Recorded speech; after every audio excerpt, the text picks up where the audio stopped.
The living room fell silent as I entered, the scent of cinnamon hanging in the air. My mother's perfect silk blouse and father's crisp collar came into view first. Then I saw them, Ryan and Vanessa, my brother and his wife, sitting closer to our parents than I'd ever been allowed. My father's eyes barely flickered toward me before returning to Ryan's animated story about their ski trip to Colorado. "Melissa," my mother said with a tight smile. "Oh, you brought the children. How lovely. Do come in." No one stood to greet us. David hung our coats, while Emma and Noah hovered near the doorway, sensing they didn't belong. I clutched the tin of homemade gingerbread cookies I'd spent hours baking with the kids. My mother had said they were having some people over, but we could come for a bit. Some people meant only Ryan's entire family. Their cars filled the driveway, laughter spilling from the door before we even knocked. The house looked festive, garland on the banisters, a Christmas tree in the corner. My parents, Ryan, Vanessa, and their 3 kids gathered around the table with hot cider, forming a circle we weren't invited to join. My father gave Noah a distracted, "Hey there," without looking up. Emma didn't get so much as a glance. Meanwhile, Ryan's youngest climbed into Dad's lap, and my mother fussed over Vanessa's designer coat. Called her mine out in a girl burger. "We baked these together," I said, placing the cookie tin on the table. My mother barely looked up. "Oh, we've got plenty of sweets, dear." David touched my arm. "Don't take it personally," he murmured, but how could I not?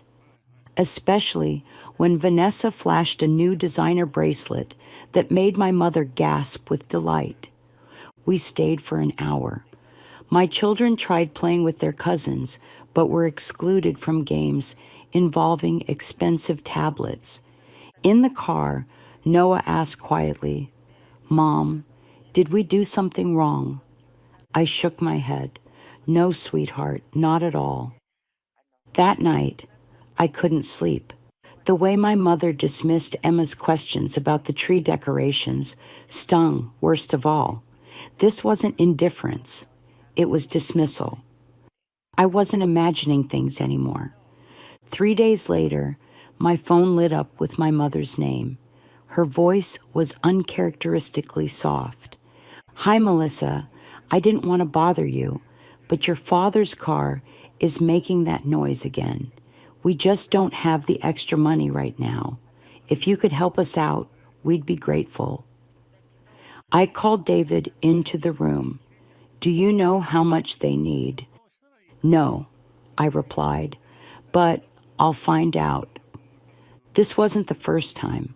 Over the years, there had been requests for the water heater, prescriptions, even their dog's surgery, always phrased delicately, and I always helped. What bothered me was that Ryan and Vanessa had money, vacation homes, luxury cars, designer clothes.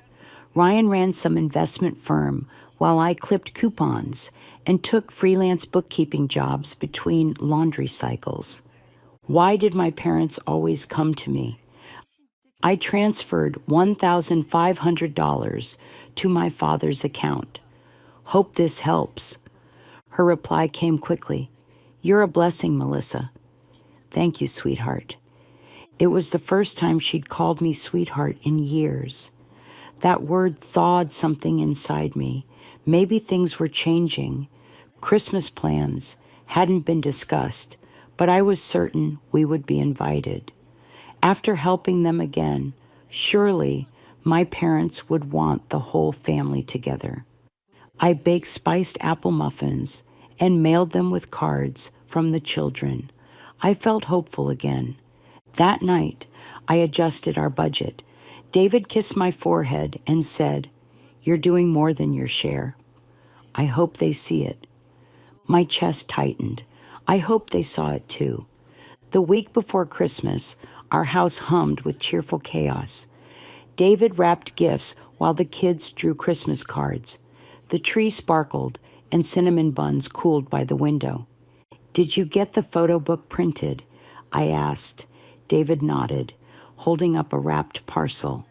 Our tradition, a hard-cover book of photos from the year.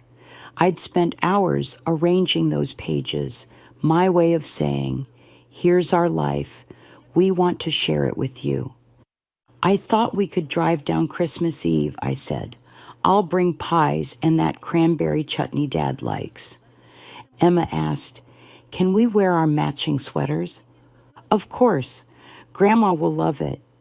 I hadn't specifically discussed plans with my mother, but Christmas had always been assumed. We'd done it every year, even during snowstorms, even when Emma had a fever once and we had to turn back.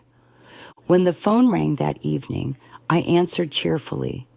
"Melissa," my mother said, "I just wanted to check, are you still planning to come for Christmas?" My heart lifted. "Yes, we're coming the 24th for a couple nights. I made that photo book again, and the kids are so excited. I thought we'd bring pies and—" "Oh," she interrupted. "Well, Ryan and Vanessa are bringing friends this year. A couple they vacation with in Aspen. With all the kids, it's just going to be too much. The house will be full." I went silent. You know how loud it gets. We'd be sleeping people in the study. "But we always come." "I know, sweetheart, but it's not possible this year." I forced a smile into my voice. "Right, of course. Maybe we can do something in January. Just us girls." Something in me twisted at those words. After hanging up, I stared at the gift pile. David looked over and instantly knew. "We're not going," I said quietly. "They don't have room." Noah, standing in the doorway, asked, "But Grandma said we could come last year. Did she forget?" I shook my head. "No, sweetheart, she didn't forget." That night, I sat at the kitchen table with cold tea, Christmas lights blinking behind me. I didn't cry. I simply waited to feel something other than heavy disappointment. 3 days before Christmas, our house was quieter. Emma kept asking if we were going to Grandma's, and I gave non-committal answers. Then my phone rang. Mom. I almost let it go to voicemail, but answered. "Hi, Mom." "Melissa, I hate to ask again, but your father's back has been acting up. We're thinking of getting an orthopedic recliner. We found one on sale, but you know how tight things are." I closed my eyes. "You want me to pay for it?" "Only if you're able. We wouldn't ask if it weren't important." "I gave you money for the car 2 weeks ago." "I know, and we're grateful." "No, you're not. You didn't even let us come for Christmas." Her voice cooled. "Melissa," I explained, "the house is full. With Ryan's friends." My voice shook. "Not just family, friends. We weren't even a consideration. Ryan works very hard. He needs the break." "So do I snapped. "But you never ask how we're managing. You just call when you need money, and I always send it." "You're being dramatic," she said flatly. "Number, I'm being honest." A long silence. Then my mother sighed deliberately. "Ryan brings joy when he visits. You bring stress. You've always taken things too personally." I was speechless. And yes, we love Ryan's family more. They make us feel alive. They have stories. They don't complain. Vanessa is polished and cheerful. When you visit, it's like walking on eggshells. "You don't ask Ryan for money, do you?" My mother didn't answer. You ask me because you know I won't say no. I don't ask Ryan because I don't want to burden him. He has a business to run. Your life is simpler. If it weren't for us, you wouldn't have what you do. You owe us more than you remember.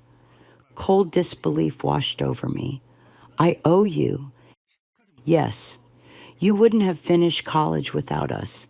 When we ask for help, we expect you to step up. That's what family does. After hanging up, I sat motionless. David came in and froze when he saw my face. Melissa? She said they love Ryan's family more and that I owe them for everything. I picked up the photo book, walked to the fireplace, hesitated, then tossed it into the flames. It curled, blackened, and disappeared. In the days that followed, I didn't call my mother. For the first time in years, there was nothing, just silence. 2 mornings before Christmas, my phone rang repeatedly. By the 4th call, I answered out of weariness. Melissa, my mother's voice was falsely chipper. I was wondering when you'd stop sulking. I said nothing. Maybe you could come after all, just you. Leave David and the kids with his family. You could stay in the guest room. Vanessa wouldn't mind switching. I gripped the table edge. It would do you good to have a change of scenery. Spend time with people who care about you. People who care about me, I asked quietly. Yes, you're not yourself lately. I think raising children is making you sensitive. My heart pounded, but my voice came out steady. You want me to abandon my family to grovel for a guest room, already promised to your favorite child? I'm not coming. Not now, not later. You made your choice, and I finally made mine. I was offering you an olive branch. No, you were offering humiliation, I said, and hung up. I opened my banking app and canceled the monthly transfer I'd been sending for 4 years. David came into the kitchen. Everything okay? I'm done. Not sending another cent. Not another favor. Not another explanation. He wrapped his arms around me. Good. I've been waiting for you to say that. That evening, I gathered the children in the living room. I know we're not going to Grandma and Grandpa's this year, but that doesn't mean we can't have a beautiful Christmas. Emma looked worried. Will we still open presents? Of course. And we'll bake cookies, sing songs, and maybe Dad will try to play carols on that guitar he never learned. Noah giggled, and David raised a hand in mock protest. We'll make our own magic right here, just us. It wasn't the Christmas I had planned, but as I tucked my children into bed that night, I felt something I hadn't felt in weeks. Peace. That feeling was worth everything. The days after Christmas were quiet, but joyful. We played board games by candlelight, wore mismatched pajamas, and laughed over burnt cookies. David read by the fire while the kids built cardboard forts. It was calm. It was simple. It was ours. I didn't think about my parents during those days, but on December 29th, while scrolling through recipes, I accidentally tapped on a photo that brought me to Ryan's profile. The photo showed my parents' living room, beautifully decorated. My father sat with a wine glass, Ryan beside him, Vanessa on the armrest. My mother smiled, holding Ryan's youngest daughter. The caption, grateful for family. There's nothing more important. My stomach twisted. I kept scrolling. Videos of singing around the piano, a snowball fight, my mother toasting to having the whole family under one roof. That word, whole, burned. There was no mention of us. It was as though we didn't exist. Later, my phone rang. with an unknown number. It was Ryan. "Hey, sis, long time." "Listen," he continued, "Mom asked me to call. She's confused about how long you plan on being upset over the Christmas thing." "Is that what she said?" I asked calmly. "Yeah. She said you've always been sensitive." "You saw the photos?" Ryan added. "It was a great night. Vanessa said it felt like a proper family again." My throat tightened. "Ryan, do you hear yourself? A proper family, because we weren't there." "Come on, Melissa. Don't twist everything. Mom doesn't need this drama." "This drama? You mean me asking not to be excluded?" "You weren't excluded exactly, girl. We were told there wasn't room, yet there was room for guests, for toasts about having the whole family. Except we weren't included." Ryan went quiet, then suggested, "Maybe next year you can stay at a hotel. Mom just didn't want stress." I laughed softly. She got what she wanted. No stress, no reminders of the parts of the family that aren't shiny and perfect. That's not fair. No, what's not fair is that I spent years helping them while you went skiing, that I showed up every time and still wasn't good enough. I didn't call to fight. Number you called because she thought I'd cave if you played peacemaker. Tell her I'm not upset. I'm finished. I hung up and watched Noah and Emma building snowmen with David. This is my family now. What family gatherings are you fixing? Ryan called the next day. He must have gotten my new number from an old family friend who didn't know the situation. No, I said. I'm correcting one. Then I hung up. This time I didn't sit in silence. I walked back inside, poured myself a coffee, and joined my family on the porch. Emma handed me a snowball with a giggle, and for the first time in years, I smiled without guilt. The following weeks passed like the slow stretch of early spring, light returning little by little, though the air was still cold. I began noticing small but powerful changes in myself, the way I no longer hesitated to buy myself flowers at the market, how I started journaling again, how the house, once filled with quiet pressure to please others, now felt lighter. I blocked my mother's number, then Ryan's, then my father's, not out of anger, but necessity. I changed my number too, sharing it only with close friends who wouldn't pass it along. For the first time, I created a space where their voices couldn't reach. I didn't announce it, didn't explain. I simply stepped away. David noticed the difference too. "You're sleeping better," he said one morning as I stirred oatmeal for the kids. I smiled and kissed his shoulder. I threw myself into small joys, movie nights with the children, a new coat of paint in the hallway, even taking on a few more clients in my bookkeeping work, on my terms, with boundaries. I no longer felt guilty about it. 3 months passed. I heard through a mutual acquaintance that my parents had asked Ryan for money after I cut them off, and he'd reluctantly started giving them loans that they never seemed to repay. One afternoon in March, while at a small cafe waiting for a client, I saw Ryan's name pop up in my email inbox. No subject line, just, "Hey, can we talk for a moment?" I swear it's not about Mom.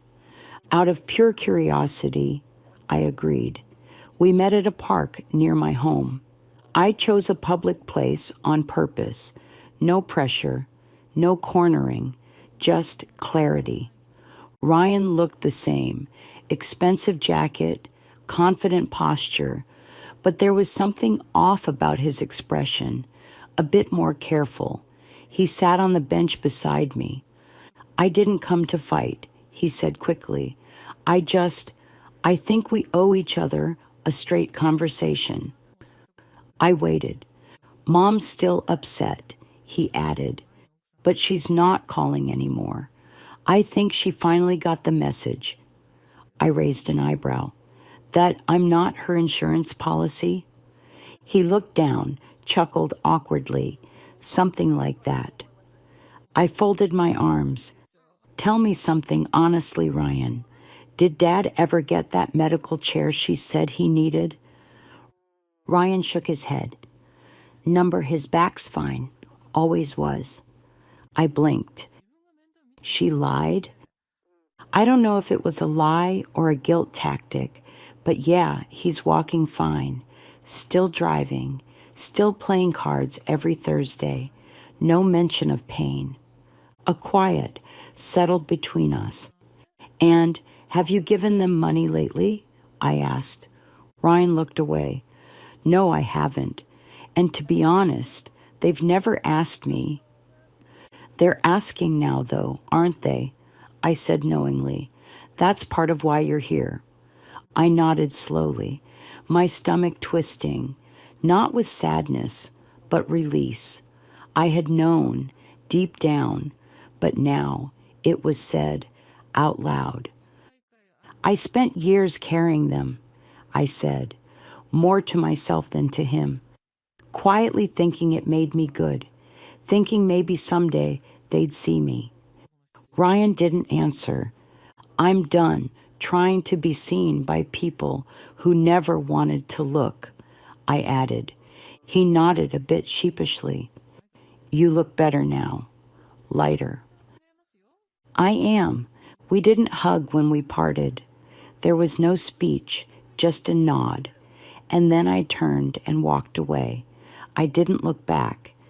That evening, I took out my phone and scrolled through old texts and photos, not with pain, but with a quiet sense of finality.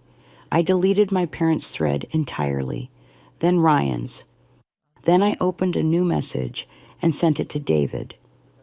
Let's plan something special for Easter. Just us, our real family. Later, as I tucked the children into bed, Emma whispered, I liked Christmas at home. Can we do it like that again? I brushed my daughter's hair behind her ear. Yes, sweetheart, from now on, it's going to be just like that, every holiday, every time. I turned off the light and stood in the hallway for a moment, letting the silence settle in around me. Not empty this time, but full. Full of the life I had chosen, the peace I had claimed, and the love I had always deserved. My stomach twisted into a knot as I stared at the number on the scale. 84 pounds. Mrs. Newman, our school nurse, turned white as she read the digital display. Behind her, the health poster on the wall seemed to mock me with its colorful food pyramid, a world away from my reality of locked kitchens and withheld meals. The room began to tilt, colors bleeding together as my malnourished body finally surrendered to gravity. I need to call an ambulance, Mrs. Newman said, already reaching for the phone. Please don't, I whispered, my voice as thin as my wasting frame. My parents will be angry. But as darkness crowded the edges of my vision, I realized something was breaking loose inside me. Not just my weakening body, but the wall of silence I'd built around my family's discipline. For the first time, I wanted someone to know the truth. I wasn't sick. I was being starved. My name is Olivia. I'm 17, and this is the story of how I turned my parents' weapon of starvation into the evidence that would destroy them. 4 days earlier, I had stood outside our kitchen, listening to my family prepare dinner without me. The familiar click of the lock had signaled my exclusion, my punishment for telling my teacher I was too dizzy to complete my homework. Mrs. Patterson had asked if I'd eaten breakfast, and I'd accidentally admitted I hadn't had a proper meal in 2 days. No dinner for Olivia, my mother called out, loud enough to ensure I heard through the frosted glass door. Maybe tomorrow you'll remember to tell the truth. The aroma of roasted chicken made my hollow stomach clench painfully. I pressed my palm against it, trying to quiet the growling that had become my constant companion. This was day 3 without a real meal.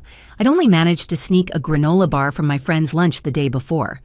Through the door's frosted glass, I could see the silhouettes of my parents and younger sister, Brianna, moving around our kitchen.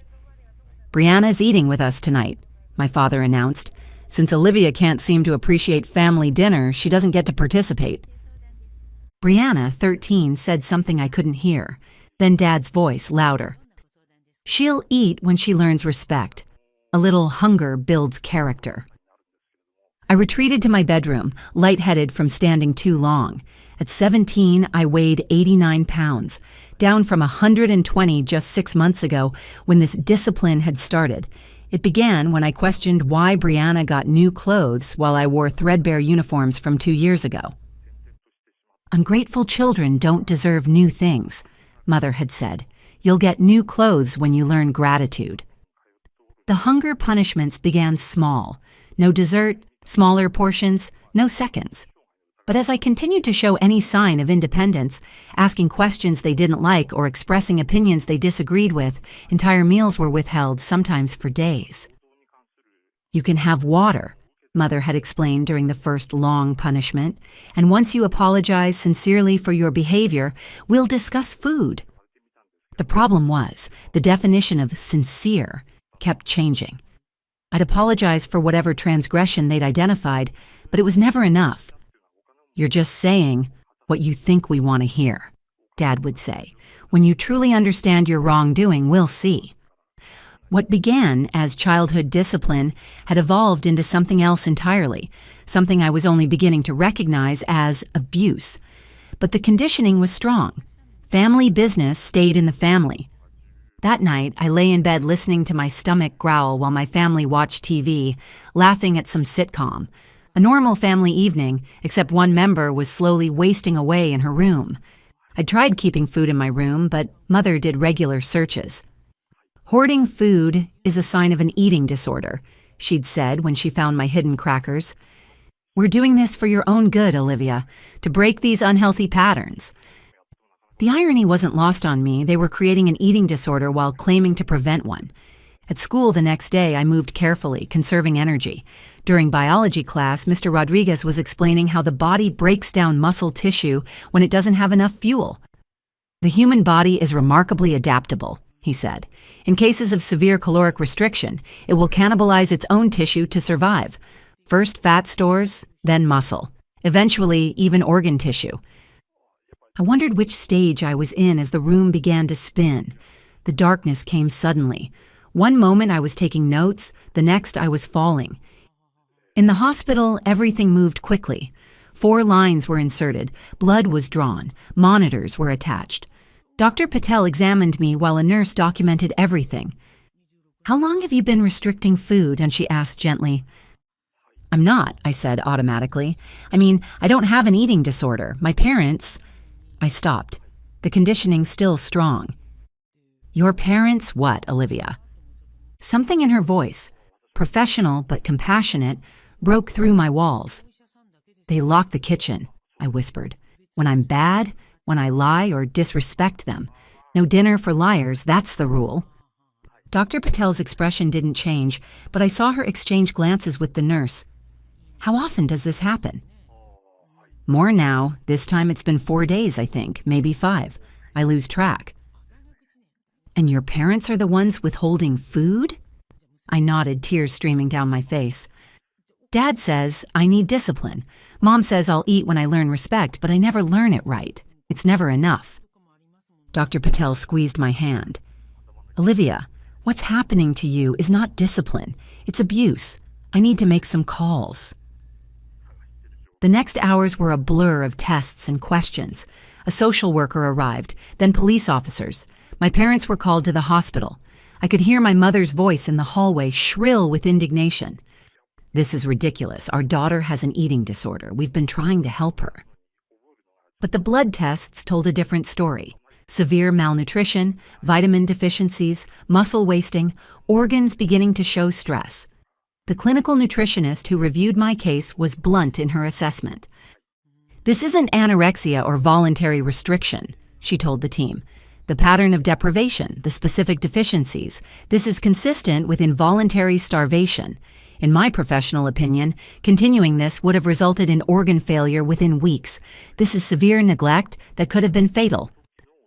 When my parents were finally allowed in my room, they came with their lawyer. My mother's perfect composure was cracking.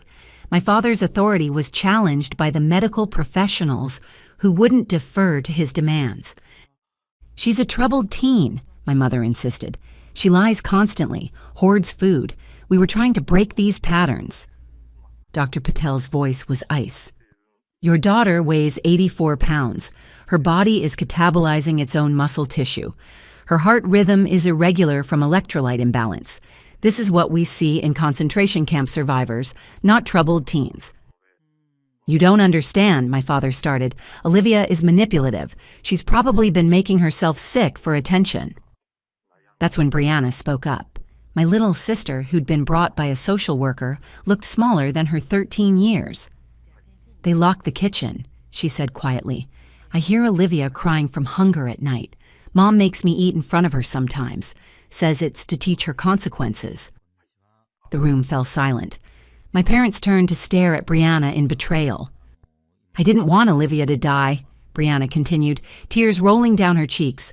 "I tried to sneak her food, but Mom caught me and said I'd be next if I didn't stop enabling her." The lawyer whispered urgently to my parents.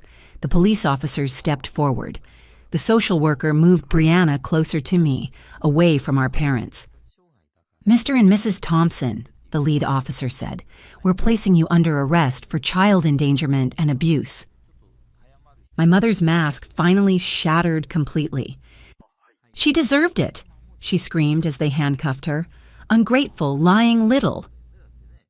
"We gave her everything," my father protested. "Except food," I whispered, but I don't think anyone heard me. As I lay in my hospital bed that night, watching nutrients flow into my body through the IV, something shifted inside me. The doctors had saved my life, but they'd done something else too. They'd validated my reality. For months, my parents had convinced me that I was the problem, that my hunger was a character flaw rather than a basic human need. That night, I made a decision. I would not just survive. I would make sure my parents faced the full consequences of what they'd done. The next morning, I asked to speak with the detectives. When they arrived, I was sitting up in bed, a notebook in my lap.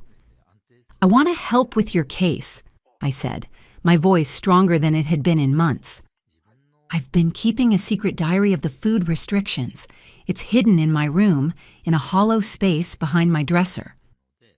The female detective looked surprised. "That could be extremely helpful, Olivia. We'll send someone to retrieve it right away."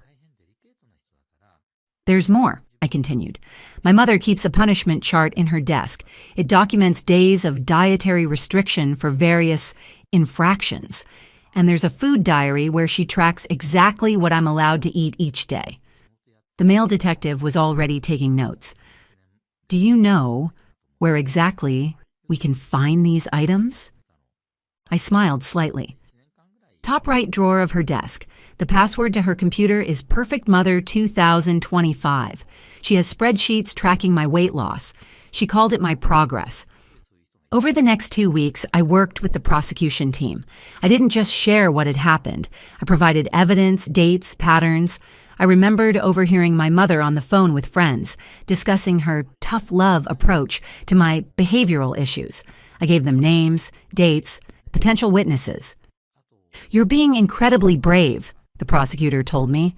"Most victims your age wouldn't be able to be this methodical." What she didn't understand was that this wasn't just about justice. It was about reclaiming my narrative. Every bit of evidence I provided was a meal I was taking back, every testimony a door I was unlocking. During this time, my Aunt Sarah, my father's sister who lived across the state, came to see me in the hospital. She'd always been kept at a distance by my parents, and now I understood why. When she saw my condition, she immediately petitioned for temporary custody of both Brianna and me. "I had no idea," she kept saying, wiping tears. I always thought something felt off when I visited, but they limited our contact so carefully. When the preliminary hearing came a month after my collapse, I asked to testify in person rather than via video link. I wanted to look my parents in the eye as I spoke my truth. "Are you sure?" my Aunt Sarah asked. She'd taken temporary custody of Brianna and me. "You don't have to face them." "I do," I said. "They made me invisible. I want them to see me now." In the courtroom, I walked to the witness stand without looking at my parents, but I could feel their presence, their silent demands for my compliance, for my silence. For the first time, those demands held no power over me. As I was sworn in, I finally turned to look at them. My mother's face was a mask of indignation.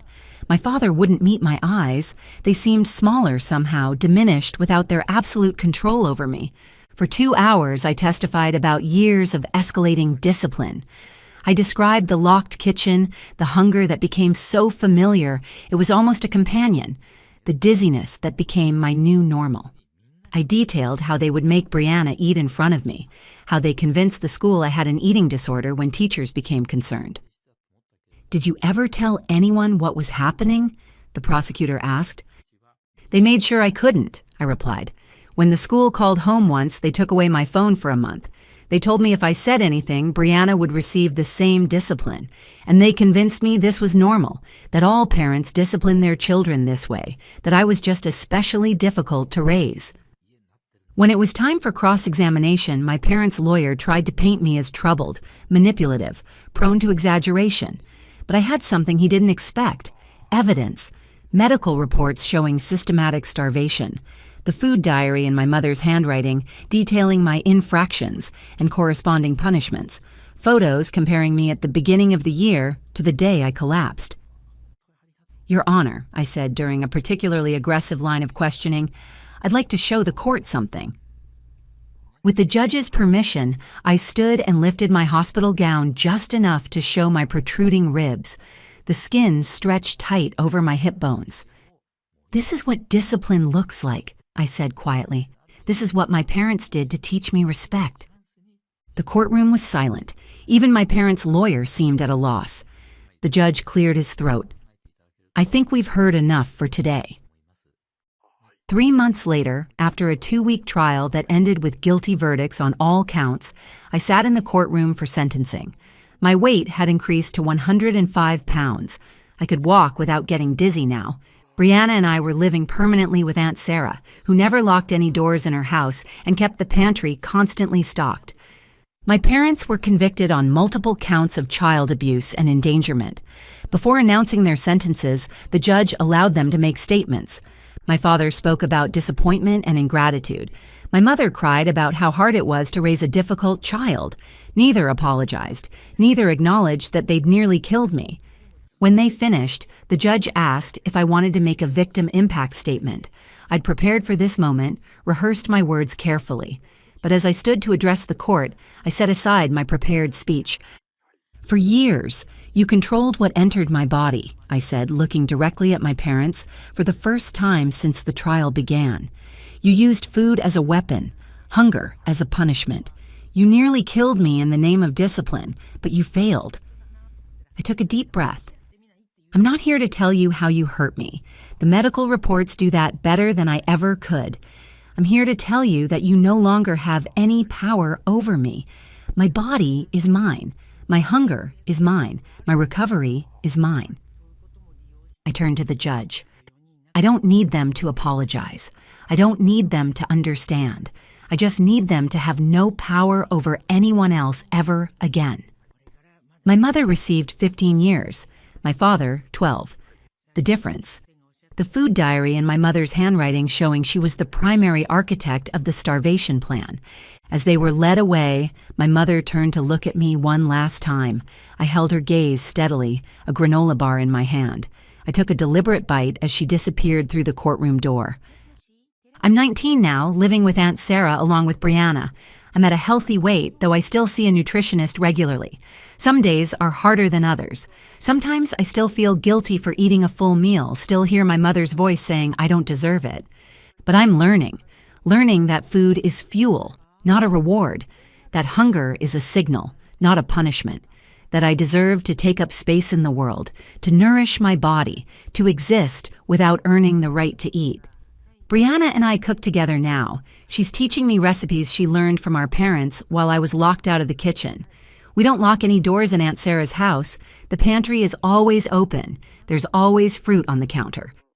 Remember when Mom said hunger builds character? Brianna asked one day while we made pasta. Yeah, I said, adding extra cheese to my bowl just because I could. I think she was wrong, Brianna said. Surviving her built character. The hunger just built trauma.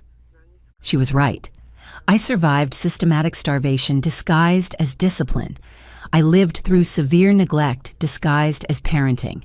And now every meal I eat is a small act of rebellion against the people who tried to erase me one locked kitchen at a time.